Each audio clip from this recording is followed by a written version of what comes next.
নানা কর্মসূচির মধ্য দিয়ে ঢাকায় ব্যস্ত সময় পার করছেন জাতিসংঘ মহাসচিব অ্যান্তোনিও গুতেরেস। সকালে তিনি রাজধানীর জাতিসংঘ কান্ট্রি টিম ইউএনসিটি বাংলাদেশের সঙ্গে একটি বৈঠকে যোগ দেন। এরপর নতুন জাতিসংঘ কমন প্রাঙ্গণ পরিদর্শন করেন। সেখানে 50তম বার্ষিকী উপলক্ষে আয়োজিত আলোকচিত্র প্রদর্শনী ঘুরে দেখেন এবং আনুষ্ঠানিকভাবে জাতিসংঘের পতাকা উত্তোলন করেন তিনি। এদিকে সংস্কার প্রস্তাবনা নিয়ে কিছুক্ষণের মধ্যেই হোটেল ইন্টারকন্টিনেন্টালে বিএনপির প্রতিনিধি দলের সঙ্গে বৈঠক করবেন গুতেরেস। পরে তরুণদের সঙ্গে সংলাপ এবং সুশীল সমাজের প্রতিনিধিদের সঙ্গে একটি বৈঠকে অংশ নেওয়ার কথা রয়েছে। বিকেলে জাতিসংঘ মহাসচিব এবং পররাষ্ট্র উপদেষ্টা মোহাম্মদ তৌহিদ হোসেন যৌথ সংবাদ সম্মেলন করবেন। 4 দিনের সফর শেষে কাল ঢাকা ছাড়বেন জাতিসংঘ মহাসচিবের জন্য ধন্যবাদ জানাই। বাংলাদেশ এমন এক দেশ যা গণতন্ত্র, মানবাধিকার ও সবাইকে একসাথে নিয়ে সংস্কার করছে, আর এটা আমাদেরও লক্ষ্য। আমাদের উচিত কাঁধে কাঁধ মিলিয়ে সামনের দিকে এগিয়ে যাওয়ার চেষ্টা করা।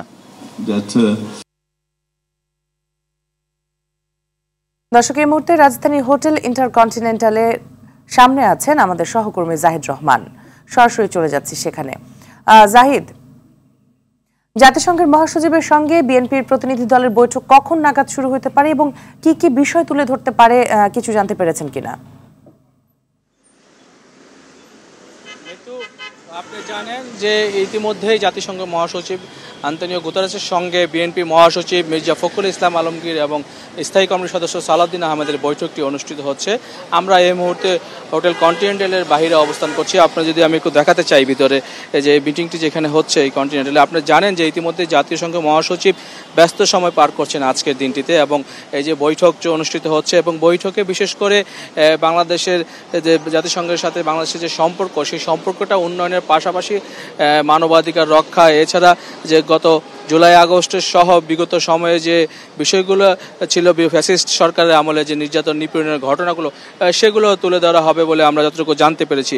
এছাড়া বাংলাদেশের সাথে জাতিসংঘের যে সম্পর্ক সেটিকে যেন আরও বেশি জোরালো করা হয়, সেই বিষয়গুলো নিয়ে আলোচনা হবে। আমরা অপেক্ষা করছি গেটের বাইরে, কিছুক্ষণের মধ্যে হয়তো বৈঠকটি শেষ হয়ে যাবে এবং বৈঠক শেষ হলে আমরা বিএনপি মহাসচিব সহ বিএনপি স্থায়ী কমিটির সদস্য সালাউদ্দিন আহমেদ রয়েছেন, তারা বের হয়ে আসবেন এবং হয়তো তারা গণমাধ্যমের সাথে কথা বলবেন। সেই জিনিসটি জানার জন্য আমরা অপেক্ষা করছি এবং সবগুলো গণমাধ্যমে এখানে আসলে অপেক্ষা করছেন যে মিটিংয়ে বা এই সভাতে আসলে জাতিসংঘ মহাসচিবের সাথে বিএনপির বৈঠকে আসলে কি নিয়ে আলোচনা হচ্ছে আরো বিস্তারিত জানার জন্য।